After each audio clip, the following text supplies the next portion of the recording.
ఒకవేళ అన్నం తినకుండా పస్తులు ఉంటానంటే జైల్లో ఒప్పుకుంటారా? ఖచ్చితంగా ఒప్పుకోరు. ఎందుకంటే 100% అక్కడ ఫుడ్ తినాలి, వాళ్ళు ఏది ఇచ్చినా. నీకు ఆ ఫుడ్ నచ్చలేదు, నేను తినను, నాకు ఇది రైస్ పడదు, నాకు ఈ చపాతీ పడదు, నాకు ఈ పిండి పడదు, నాకు ఈ కూర పడదు అనుకుంటే జైలు క్యాంటీన్లు ఉంటాయి. అక్కడ మనకి ఏమైనా అంటే మనకు ములాఖత్కి వచ్చినప్పుడు ఎవరైనా సరే కొంచెం సొమ్ము దాంట్లో జమ చేస్తే వీళ్ళు ఏం చేస్తారు, ఆ క్యాంటీన్కి వెళ్ళి వాళ్ళకి కావాల్సింది ఏదో కొనుక్కుంటారు. చాలామంది అసలు ఏమి తిని వాళ్ళు కూడా బన్ను బ్రెడ్ లాంటివి తినొచ్చు, అలాంటివి అయితే ఉంటాయి. కానీ జైలు ఫుడ్ నాకు నచ్చలేదు అలాంటివి ఏమీ తినను అంటే మాత్రం ఊరుకోరు.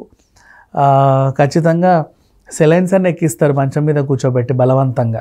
సో జైల్లో ఉన్నారు అంటే మీ ఆరోగ్యాన్ని వాళ్ళు సంరక్షించే బాధ్యత వాళ్ళకు ఉంటుంది. మీకు ఏ చిన్న గాయమైనా లేకపోతే మిగతా వాళ్ళతో గొడవలు పడి ఘర్షణ పడి ఎలాంటి ప్రాబ్లమ్స్ వచ్చినా, సెల్ఫ్గా నీకైనా వాంతులు విరోచనాలు లాంటివి ఏవైనా దగ్గు జలుబు జ్వరం ఏమొచ్చినా సరే వాళ్ళు టేక్ కేర్ చేసుకుంటారు, వాళ్ళ హాస్పిటల్లో టేక్ కేర్ చేసుకుంటారు. కానీ తినకుండా మాత్రం ఉంటానంటే మాత్రం ఒప్పుకోరు.